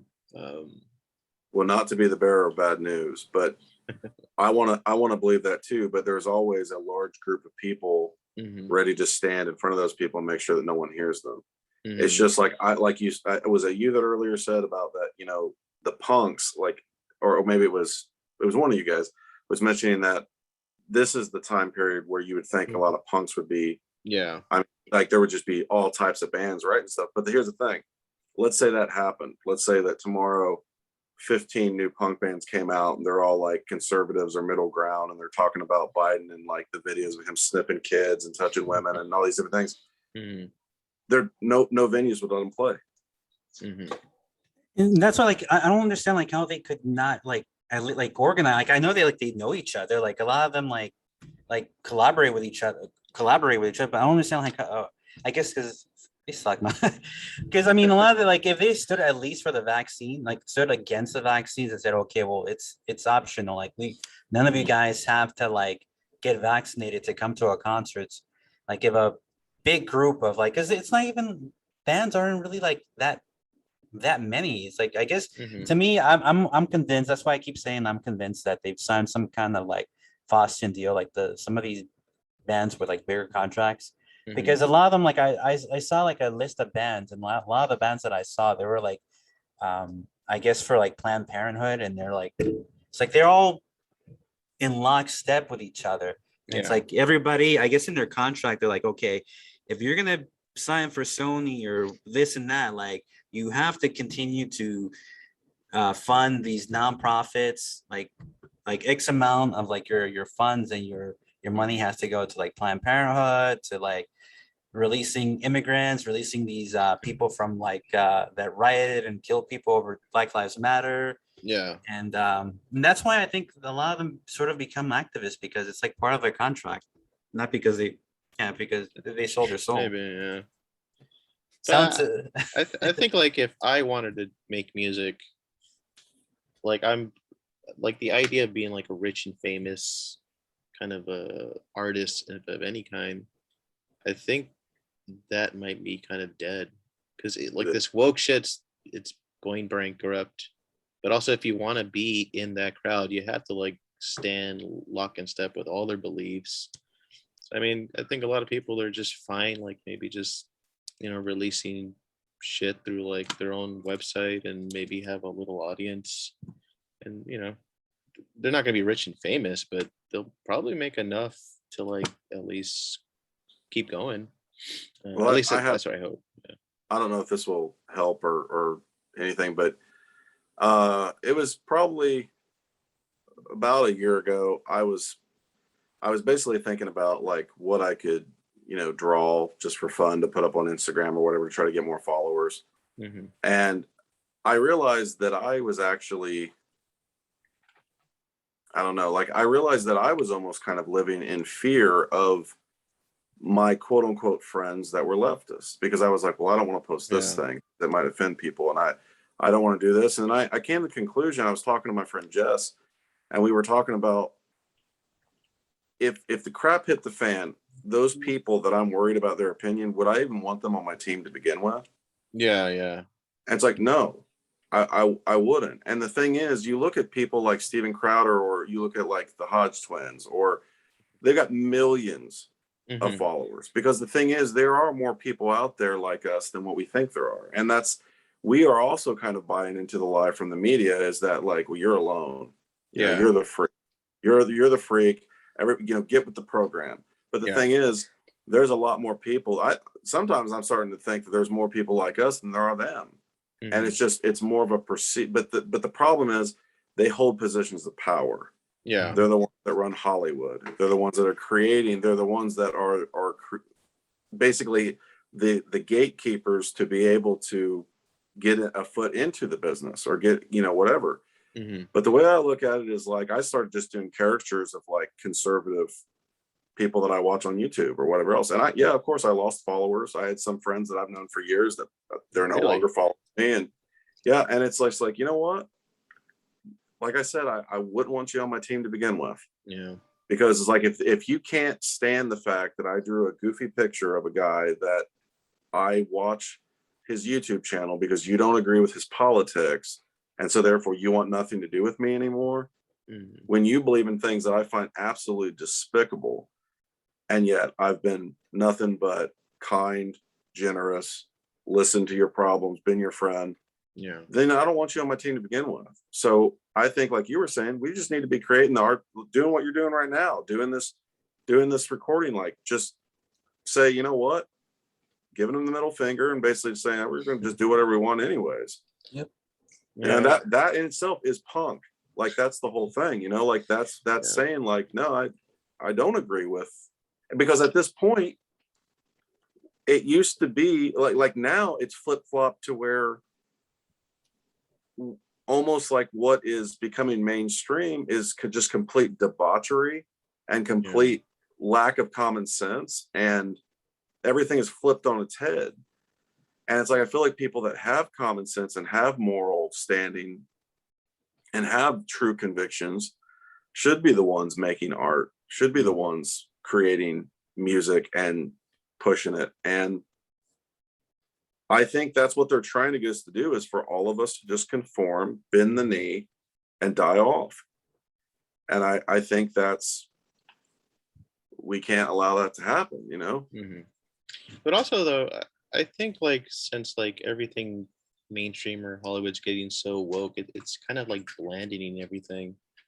And because of that, like people are just like getting bored with like what they're given. So they're like, I think they're gonna just try to like start venturing off into like, you know, looking into more independent things. I mean, I guess that's what I hope.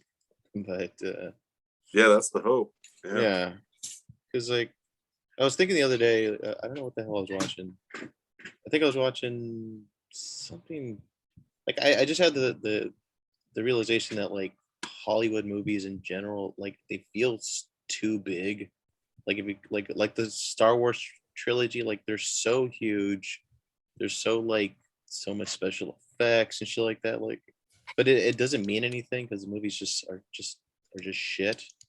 And there's something about that like, and like what's the show Mandalorian? Like it feels so much smaller in scale, but it works better. And it's just kind of more like lends to the lore, and plus the fact that they have practical effects. Yeah.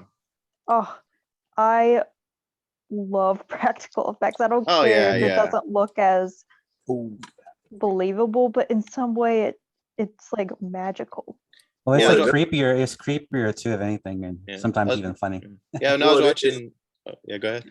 I was just, it was really short. I was just gonna say it does look believable though, because it's physically present. It's there. Yeah. Like that's, I was like watching Alien with my girlfriend the other night, and she had never seen Alien, which I, couldn't believe. But she's used to all the just giant special effects and stuff, and like, you got the ship flying by, and I was like, yeah, that's, it's a model that they're using. And she's like, oh, it looks. She was like, that looks really cool. Yeah. I was like, yeah, because it's, it wasn't created in a computer. It's a real thing. So I would take that or a puppet or something over the stuff we have nowadays any day of the week. Go ahead. Yeah, but like if you watch like the John Carpenter's The Thing and watch that really weird prequel that they did, like there's just like a disgustingness that the John Carpenter one gets that's so like, great. But the new one, it's all CGI and it doesn't really look as disgusting. But like some of these like horror movies, like the remakes, they try and make them like sexy. And you're like, hold on, like I want to be scared. I don't want to be turned on by like so and so actress. Like I'll be scared. Yeah. And I think like a few years ago, like now it was like actually like a long time ago, almost like 8 years ago, I think, like when like I was still watching movies. Like I forget like when I almost don't even watch movies anymore. But like some of the best movies, like as you guys are saying, are the ones with like practical effects or like with less like distractions. Because I remember like I started watching like Thai horror movies and like Spanish horror movies. Like the Spanish horror movies, like the low budget Spanish horror movies are like amazing because like they're like kind of low budget. And there's like nobody on like, you don't see anybody with like cell phones. It's like a creepy house. And they're like they're like historical pieces sometimes where like they're not even in like they don't take place like in like the nowadays, like where everybody has all this technology. It's like, so it's like even creepier. And but now like everything is like CGI and it's so saturated with like special effects, and this is coming from somebody that actually like I studied like 3D animation. Yeah. And the reason why I got into 3D animation was because of Jurassic Park, the first one. I love but- that movie. Yeah. Yeah, But the thing movie's is, like they like really like did a good job. Like the CGI was like impeccable. Was like It's just for beautiful. touch-ups, Believable. Yeah. Yeah. a lot of it. And And they were then- smart about lighting. Yeah. Well, yeah, Steven Spielberg, whoever it is that they have working. Wait, before I sound stupid, that is Steven Spielberg that did Yeah, that. that's yeah, Steven Spielberg. yeah. Yeah. Well, Yeah, Michael so- Crichton wrote it, but yeah. Yeah, so like I was thinking about that one time. I was in the theater and I went to go see War of the Worlds, the one he did with Tom Cruise. Mm-hmm. And the way that they did this, the graphics were very smart because they had the machines, the alien machines, but the way they did it was all of the film quality was kind of gritty looking, and it was kind of in the background behind some clouds, and it looked, or like smoke, and it looked like, obviously as a human with a brain, you look at it and go, okay, that clearly isn't real, but it looked real because it wasn't so shiny and like so, Yeah. it was tastefully done to where it wasn't just blatantly fake, Yeah. you know, and yeah. there's something to be said for that, you know.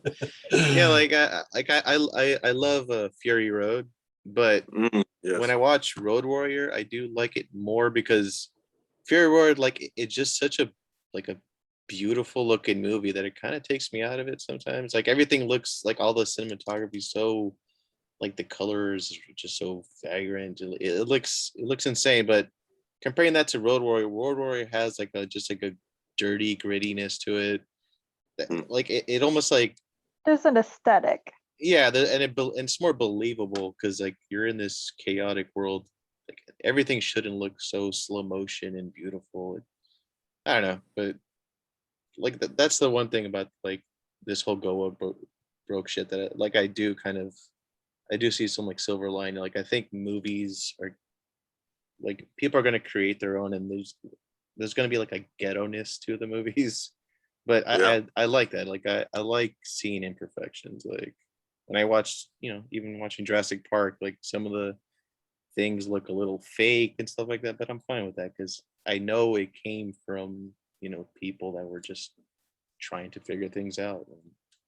Like yeah, it's like the good example, we keep talking about aliens. I mean, the perfect example of like just CG nightmare is that like you watch the first two movies, it's practical effects, it's dudes or I don't know how many people it is in suits. I think there's I remember watching the commentary. I think they had 6 people in the suits in total. They just reused them. Yeah, but I mean it's real. They're actually there, and Yeah. it looks creepy. Then you get to the third movie, and they got the little glowing halos around them because it's CG, and it's just like, oh man, no, you should have just stuck with. And then I saw, what was it called? So there's Prometheus, and then what was the one that came out after that? Oh, Is it Pitch Black or no? That's no, it was like fuck. Isn't it called Alien something? Or it's Alien Covenant? versus Predator. Like Covenant or something like that. Okay, so some shit. Alien Covenant. Did you watch it?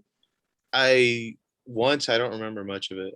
The xenomorphs were moving because they were all computer animated. They were moving so fast that it just looked cheesy, and it was just like, it's like, man, put someone in a suit. Why are you paying sit behind, what is it, 50 people to sit behind computers to create this stuff?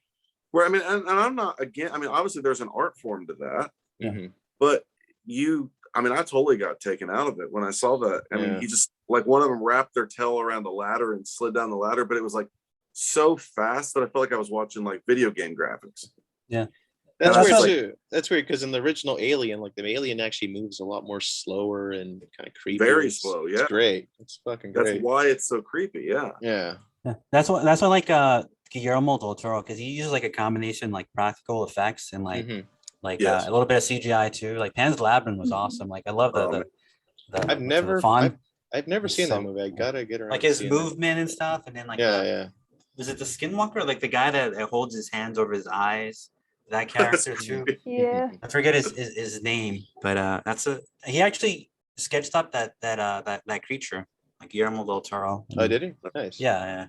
But That movie's great, but man, there are some Yeah. disturbing, Yeah, some I disturbing. remember I got grossed out. Like I started watching it, like I made it halfway through the movie. I watched it with my ex and stuff. Yeah. And like I was like, okay, we gotta stop. This is just so ugh. which Even- part? The frog The beer part. bottle- Oh, that one. Oh, okay. That's the cool. what? The what part? The part with the frog. I think Oh, it turns okay. inside out or something. Yeah, I think the sound effects were like really good in that scene. I think the sound I effects. like were fun. I appreciated like everything up until that point. Like I love practical effects. Yeah. But I Yeah. was also kind of grossed out, and maybe that's the point. I just thought there was some like violence in it that was like so. Now I don't know if that's before or after the frog, but and I won't give too much away, but the when he finds the two people on the farm and he, with the beer bottle, you guys, Oh yeah, Yeah, that part's really that was really disturbing. so disturbing. El whereas- Capitan. Yeah, it was like unflinching, the violence, and I was like, man, you really don't need to put that much in there. Like that was, I don't know. Like I'm pretty good. Like have you ever seen? There are certain things. Like, did you ever watch Bone Tomahawk? Sounds Mm-mm. familiar. Can't think of what that is. It is okay. So I don't know if I want to on this thing tell anyone that they should watch it. I would say that it's Kurt Russell. It's like a Western horror movie.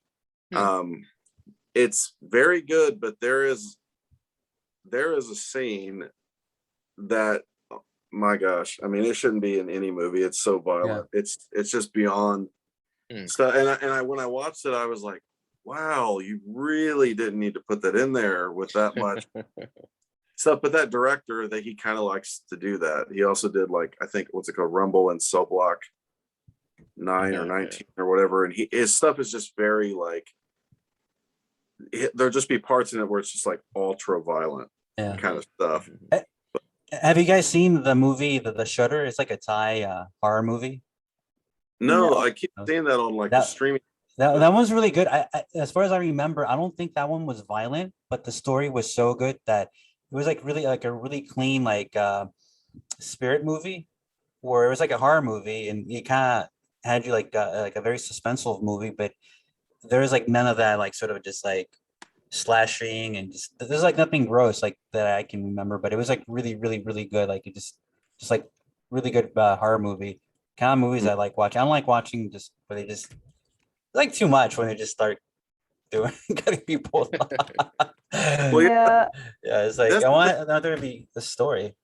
Well, that's the thing with both Pan's Labyrinth and that Bone Tomahawk movie is like, especially with Bone Tomahawk. I mean, there's violence, but it's in the sense of like Old West violence, like in a normal Western, someone getting shot with an arrow or someone getting shot.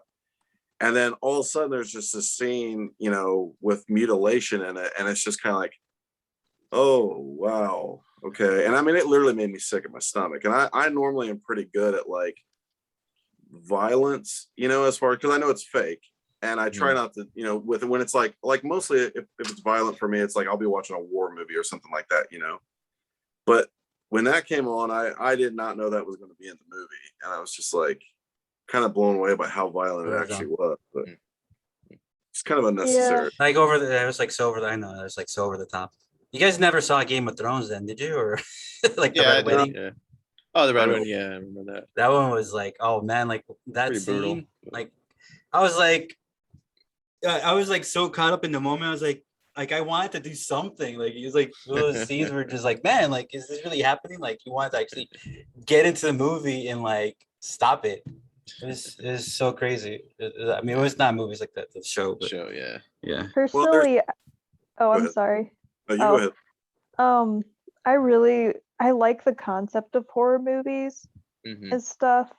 And I mean, like my favorite show, I already mentioned it, is Attack on Titan, and it's disturbing, but they only show what's necessary, and what makes it creepy is like everything else is left up to imagination.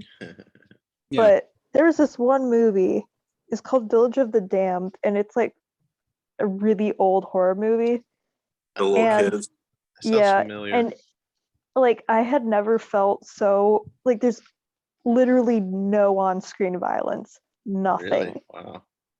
at all, and I felt horrified watching it. I was just like, I want to turn this off, but Yeah. I Yeah, sat through it. it's amazing watching like if you've seen like the original Texas Chainsaw Massacre, like compared to nowadays, it's super tamed. It's Yeah. crazy, but like I mean, I think isn't it the first time we see Leatherface? I think he just bashes the guy in the head, and then he just slams like a door, and that's all we see. We don't You see, don't really see much. but you just know that like there's some fucked up shit going on. Well, I think that, and it's funny that she said that because that's actually what I was going to say was that Uh-huh. I think there's something to be said with not showing everything and leaving it to the imagination. That almost Yeah. makes it more horrifying. Yeah. I feel Mhm. like that with a lot of directors where I almost feel like I don't know, it's almost like it's like they gave an 18-year-old $1 million and a camera and they're just like, oh, I want to put this in there and this guy's got his arm chopped off. It's like, yeah, but what if you just made it, you actually worked on the story and made it creepier without all the extra Yeah. violence. Yeah, Now, I will real quick. I will say I do believe that there is a purpose for violence in like war movies. I've always kind of felt like that Yes. because there's a reason they're not most war movies are not glorifying war. They're trying to show you, like I remember when Saving Private Ryan came out, Steven Spielberg was being interviewed, I believe it was on Oprah, and she said, would you let your kids watch this? And he said, absolutely not. And she's like, well, that's kind of strange, that you would make that movie, but then not, make it. And he was like, well, no, I want people to know, like on D-Day, what the men went through. I don't want this to be something where it's because they did a side by side. I think the movie's called The Longest Day. It was a D-Day movie made in like the 50s, I believe. And they're just kind of walking up on the beach and no one's dying, and there's just like little, bullets hitting the ground every once in a while with some sand. And then it was a side by side of that and Saving Private Ryan.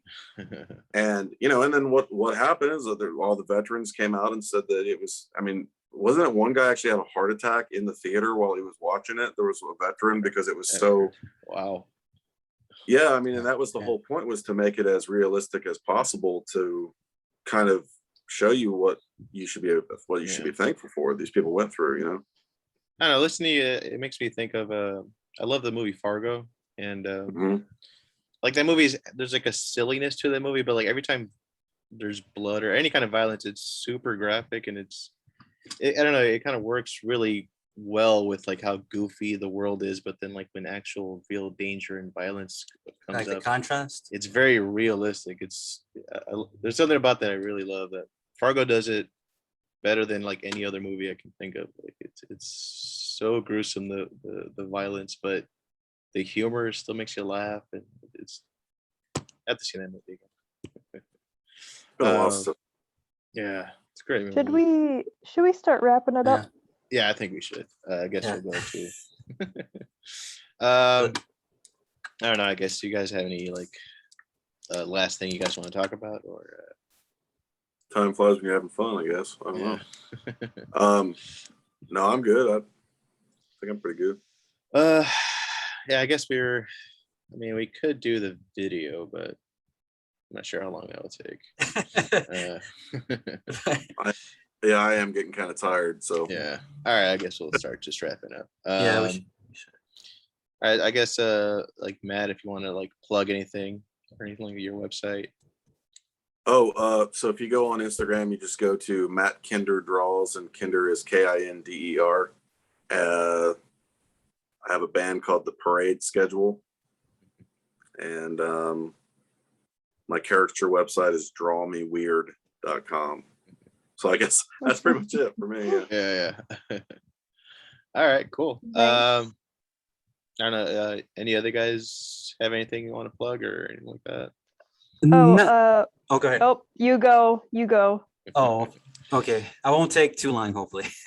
I was just gonna say, like Matt was saying, and I think I've said it before too, is that as artists, it may seem, because of popular culture and what you see on TV and your favorite band, like it may seem that you're alone and that there's nobody else to talk to, but we're actually here for you.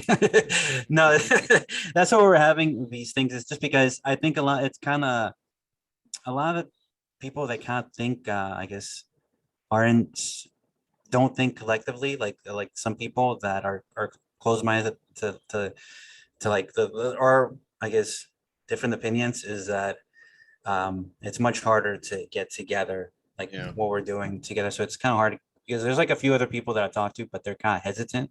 And that I think that's like part of the personality is like you just want to be like left alone and just want to be do your own thing and you respect other people and just kind of like want Yeah. do your own thing.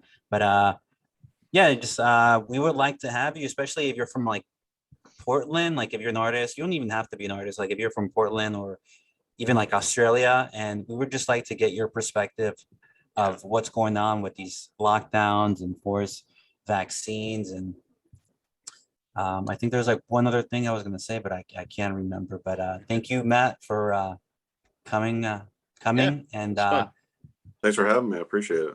and maybe one of you guys that were drawing, like when we were having all these lockdowns, maybe one of those caricature artists that were working in Florida, because I think that was like the only state that was open. And I know a lot of you guys were drawing out there were like aren't really conservative, but you guys were enjoying freedom because of the governor over there. So if you'd like to come on here, like and give your perspective on that, that'd be awesome as well. Because everybody else we weren't working. Yeah. Um, Yeah. Go ahead. no, if you're gonna say something, No, I wasn't. Go ahead. You go ahead. okay.